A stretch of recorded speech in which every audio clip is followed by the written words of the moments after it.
Pakistan navy نے بحیرہ عرب میں تقریباً $1 ارب کی منشیات پکڑ لی۔ امریکی سینٹر حکام کا خراج تحسین۔ پاکستان نیوی نے بحیرہ عرب میں اربوں روپے مالیت کی منشیات پکڑ کر دنیا بھر میں اپنی پیشہ ورانہ صلاحیتوں کا لوہا منوا لیا۔ امریکی سینٹرل کمانڈ نے کامیاب آپریشن پر پاک بحریہ کو خراج تحسین پیش کیا۔ سینٹ کام نے ایک بیان میں کہا کہ کارروائی سعودی قیادت میں قائم مشترکہ ٹاسک فورس 150 سے منسلک PNS یرموک نے کی۔ محض 48 گھنٹوں میں پاکستان نیوی نے 2 مشتبہ کشتیوں سے 2 ton crystal math, 350 kilo gram ice اور 50 کلو گرام کوکین برآمد کی، جن کی مجموعی مالیت $97 کروڑ 24 لاکھ بنتی ہے۔ سعودی رائل نیوی کے کمانڈر فہد الجوید نے اس کامیاب کارروائی کو عالمی تعاون کی بہترین مثال قرار دیا۔ پاکستان سے جنگ نہیں ہونی چاہیے، ٹرمپ نے مودی کو خبردار کر دیا۔ امریکی صدر ڈونلڈ ٹرمپ نے کہا کہ انہوں نے بھارتی وزیر اعظم نریندر مودی کو بتا دیا کہ پاکستان سے جنگ نہیں ہونی چاہیے۔ امریکی صدر نے اوول آفس میں دیوالی کی تقریب کے موقع پر صحافیوں سے گفتگو کرتے ہوئے کہا کہ ان کی بھارتی وزیر اعظم سے ٹیلی فون پر بات ہوئی اور ان سے تجارت سمیت مختلف امور پر گفتگو ہوئی۔ صدر ٹرمپ کا کہنا تھا کہ وہ تجارت کے ذریعے معاملات حل کر رہے ہیں اور انہوں نے ٹیلی فونک گفتگو کے دوران بھارتی وزیر اعظم کو بتا دیا کہ پاکستان سے جنگ نہیں ہونی چاہیے۔ امریکی صدر ڈونلڈ ٹرمپ نے آج ایک اور بیان میں بھی پاکستان اور بھارت کی جنگ کا ذکر کیا۔ میڈیا سے گفتگو کرتے ہوئے ان کا کہنا تھا کہ انہوں نے تجارت کے ذریعے 8 جنگیں رکوائیں، جن میں پاکستان اور بھارت کی جنگ بھی شامل ہے۔ ٹرمپ نے کہا کہ پاک بھارت جنگ کے دوران 7 طیارے گرائے گئے، دونوں جوہری ممالک کے درمیان جنگ تجارت سے روکی۔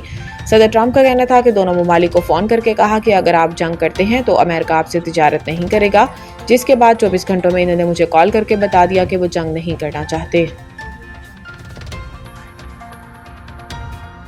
وزیر داخلہ نے مدارس یا مساجد کی بندش کو پروپیگنڈا قرار دے دیا۔ وفاقی وزیر داخلہ محسن نقوی نے کراچی میں چیئرمین سنی تحریک محمد ثروت اعجاز قادری سے ملاقات کی، جس دوران سینئر وزیر شرجیل انعام میمن اور صوبائی وزیر سید ناصر حسین شاہ بھی ان کے ہمراہ موجود تھے۔ ملاقات میں علماء کرام کی گراں قدر خدمات کو خراج تحسین پیش کیا گیا، مذہبی ہم آہنگی اور یکجہتی کے فروغ پر زور دیا گیا۔ اس موقع پر وزیر داخلہ کا کہنا تھا کہ مدارس یا مساجد کی بندش سے متعلق پروپیگنڈا کیا جا رہا ہے، کسی بھی مدرسے یا مسجد کو بند نہیں کیا گیا۔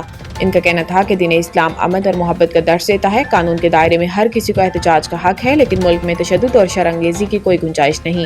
محسن نقوی کا کہنا تھا کہ مارکہ حق میں بھی علماء کرام کا کردار انتہائی اہم رہا۔ پاکستان ترقی کے لیے ٹیک آف کر چکا ہے، ان حالات میں سب کو مثبت کردار ادا کرنا چاہیے۔ آج پاکستان کے لیے سب کو یکجان ہونا ہوگا۔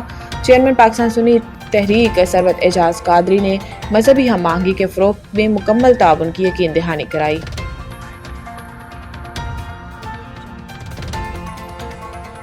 سیلاب کے باعث 4% سے زائد کی ترقی کا ہدف مشکل ہے۔ اسلام آباد وفاقی وزیر خزانہ محمد اورنگزیب نے سیلاب کے باعث رواں سال 4% ترقی کا ہدف مشکل قرار دے دیا۔ چینی میڈیا کو دیے گئے انٹرویو میں وزیر خزانہ نے کہا کہ پاکستان نے معاشی محاذ پر اہم کامیابیاں حاصل کی ہیں۔ زر مبادلہ کے ذخائر میں بہتری، افراط زر میں کمی اور پالیسی ریٹ میں کمی ہوئی، جبکہ موجودہ زر مبادلہ ذخائر 2.5 ماہ کی درآمدات کے لیے کافی ہیں۔ انہوں نے کہا کہ مہنگائی کی شرح اب سنگل ڈیجٹ میں آ چکی ہے۔ معاشی کامیابیوں کو عالمی سطح پر بھی سراہا گیا۔ 3 بڑی بین الاقوامی ریٹنگ ایجنسیوں نے پاکستان کی کریڈٹ ریٹنگ میں بہتری کی۔ محمد اورنگزیب کا کہنا تھا کہ گزشتہ مالی سال میں ملک کی GDP میں 3% اضافہ ہوا، جبکہ رواں سال 4% سے زائد کی ترقی کا ہدف تھا، لیکن سیلاب سے یہ کچھ متاثر ہو سکتی ہیں۔ تاہم اس کے باوجود پر امید ہے کہ رواں سال 3.5% شرح نمو حاصل کر لیں گے۔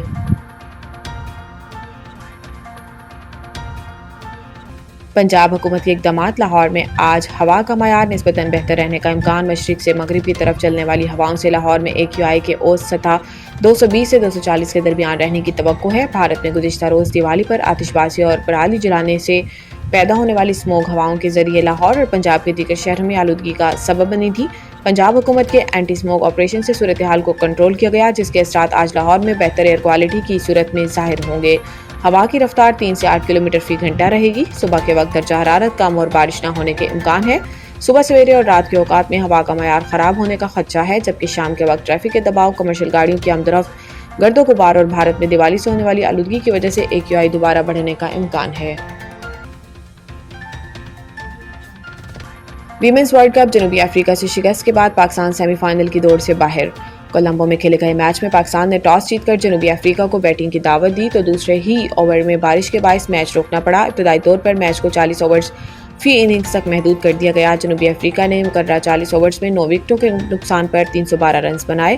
کپتان لورا وولارا DT 90، مریزان نے ناقابل شکست 68 اور سونیلوس 61 رنز بنا کر نمایاں رہی۔ پاکستان کی جانب سے سعدیہ اقبال اور نشرہ سندھو نے 3 جبکہ فاطمہ ثنا نے 1 وکٹ حاصل کی۔ بارش سے دوبارہ متاثر ہونے پر میچ کو 20 اوورز تک محدود کر دیا گیا اور پاکستان ٹیم کو جیت کے لیے 234 رنز کا ہدف ملا۔ پاکستان ٹیم مقررہ 20 اوورز میں 7 وکٹوں کے نقصان پر 83 رنز ہی بنا سکی۔ سدرا نواز 22 رنز بنا کر ناٹ آؤٹ رہی۔